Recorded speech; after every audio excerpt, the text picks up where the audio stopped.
Hai, ketemu lagi dengan geng Sundalen. Oh iya, kemarin ada cerita menarik saat aku ngopi-ngopi di belakang rumah bareng abangku. Ini pengalaman pribadi abangku saat dia terpapar COVID-19 yang kebetulan dia seorang neurolog dan sedikit spiritualis narsis. Mudah-mudahan bisa membantu para gangster Sundalen di luar sana dalam menemukan solusi untuk melindungi keluarga dari media. Abangku bercerita yang jika disimpulkan, dia mencari dari mana asalnya sesak nafas dan komorbid yang dialaminya saat terpapar COVID-19 itu. Yang jika disusun ulang, intinya abangku tanpa sengaja mengalami pertemuan dengan entitas astral jauh di alam bawah sadarnya yang mengajaknya untuk mati. Pertemuan itu terjadi di dalam meditasinya, sekitar 15 menit, dalam keadaan sesak nafas yang pendek-pendek itu. Kita sebut saja bisikan itu berasal dari entitas yang bernama Batara Yamadipati, a.k.a. Azrael, a.k.a. Israel, a.k.a. Anubis, a.k.a. Grim Reaper. Biar kolosal dikit gitu, gengs. Dia memiliki pasukan yang tugasnya sangat sederhana, yaitu cukup hanya berkata dan mengulang perkataan yang mengklaim orang itu meninggal karena COVID-19 atau sejenisnya. Masing-masing personil itu memiliki senjata yang bentuknya justifikasi yang namanya tidak punya simpati. Dan yang berkata itu tidak sadar dia adalah bagian dari personil pasukan Batara Yamadipati, a.k.a. Azrael, a.k.a. Israel, a.k.a. Anubis, a.k.a. Grim Reaper. Tapi namanya tidaklah penting. Yang penting bagaimana dia bekerja dan apa efeknya buat kita. Dari kacamata geng Sundalen, berdasarkan pengalaman abangku, sebab terjadinya sesak nafas dan komorbid saat terpapar COVID-19 adalah rasa terlalu panik dan cemas karena merasa akan mati, tapi takut mati. Ketidaksadaran masuknya sugesti COVID-19 mematikan yang bentuknya adalah berita, informasi, dan pengalaman melihat dan mendengar orang lain mengklaim mati akibat COVID-19 atau sejenisnya. Dan sugesti itu masuk dari mana saja, bisa dari media TV mainstream, dari channel YouTube, dari postingan seseorang di grup WhatsApp, dari postingan seseorang di sosial media, dari mulut teman, dari mulut anggota keluarga, dan lain-lain. Yang tanpa sadar, setiap kata-kata klaim mati akibat COVID-19 atau sejenisnya itu akhirnya menciptakan program baru di alam bawah sadar kita yang namanya program COVID-19 identik mati.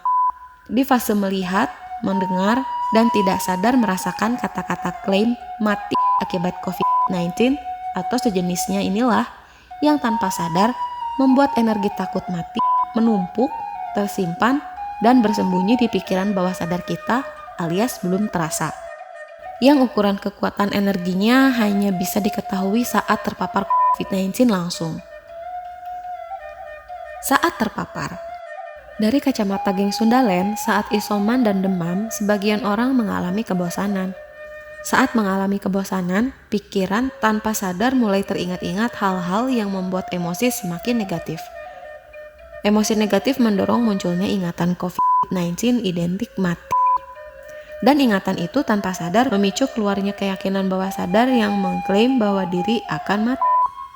Fase ini, kekuatan energi yakin yang tersembunyi dan tersimpan dari sebelumnya di pikiran bawah sadar dari hasil sugesti kata-kata yang mengklaim mati akibat COVID-19 atau sejenisnya itu menampakkan wujud aslinya. Wujud aslinya yang berbisik-bisik dari pikiran bawah sadar yang mengklaim bahwa diri akan mati. Inilah fase takut mati yang menyebabkan kepanikan dan kecemasan yang menjadi penyebab sesak nafas. Itulah pengalaman abangku. Apa hubungannya kepanikan dengan bangkitnya komorbid, berkurangnya saturasi oksigen dalam darah, dan kematian? Dari sana, dilanjutkan ke riset berikutnya yang linknya bisa dilihat di kolom deskripsi ya, geng. Ketika kita merasa cemas dan depresi karena takut mati, tubuh kita akan memproduksi terlalu banyak hormon kortisol atau hormon stres. Ketika tubuh kita memproduksi terlalu banyak hormon kortisol atau hormon stres, hormon itu menghentikan semua proses perbaikan sel, termasuk menurunkan saturasi oksigen dalam darah kita, termasuk juga membangkitkan komorbid seperti jantung, asma, diabetes, dan lain-lain. Ketika saturasi oksigen dalam darah kita semakin rendah, itu mengubah laju pernapasan dan membuat tekanan darah menjadi tinggi. Ketika tekanan darah kita tinggi, itu membuat pembentukan endapan penyumbatan arteri. Ketika deposit arteri itu menyumbat, itu memblokir darah untuk membawa oksigen ke otak atau ke jantung kita. Ketika otak kita tidak dialiri oksigen atau jantung kita terlalu berat memompa darah, ya itulah kira-kira yang menyebabkan kematian atau kematian dini. Tapi ya teori kedokterannya tidaklah penting diketahui, karena saat mengalami sesak nafas, semua teori hilang seperti debu. Memang tidak ada yang bisa disalahkan, karena siapapun yang memasukkan sugesti itu pasti tidak sengaja mengklaim mati akibat COVID-19.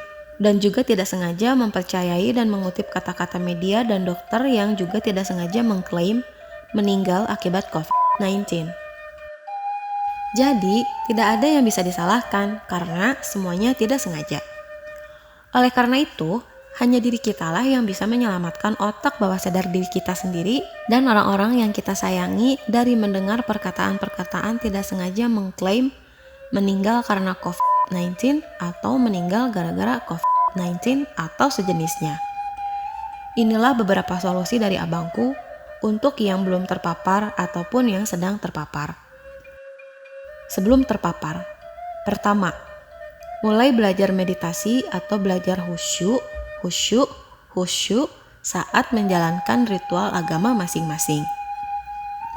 Kedua, waspadai pernyataan yang mengklaim meninggal karena COVID-19 atau meninggal gara-gara COVID-19 atau sejenisnya dari siapapun. Jika tidak mampu waspada, ya hindari mendengarkan. Ketiga, sadari kondisi hati dan pikiran saat mendengar pernyataan yang mengklaim meninggal karena COVID-19 atau meninggal gara-gara COVID-19 atau sejenisnya dari siapapun. Jika tidak mampu selalu sadar, ya hindari mendengarkan.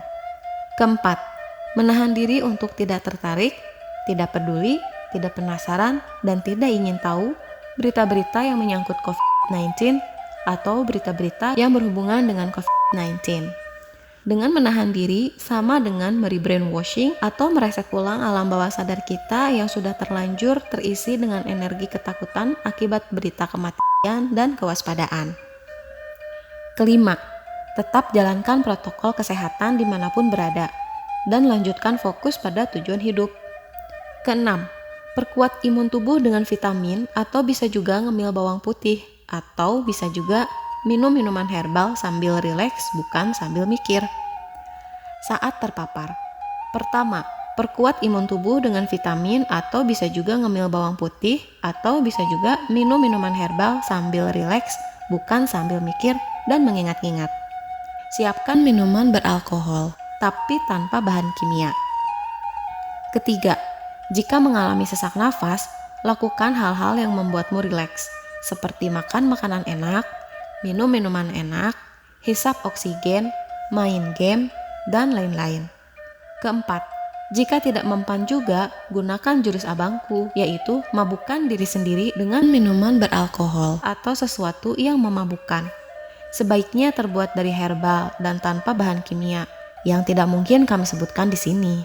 Agar apa? Agar entitas pikiran bawah sadar yang mengirim kecemasan dan kepanikan itu melemah dan membuat kita beralih fokus. Tidak harus banyak, sedikit juga boleh.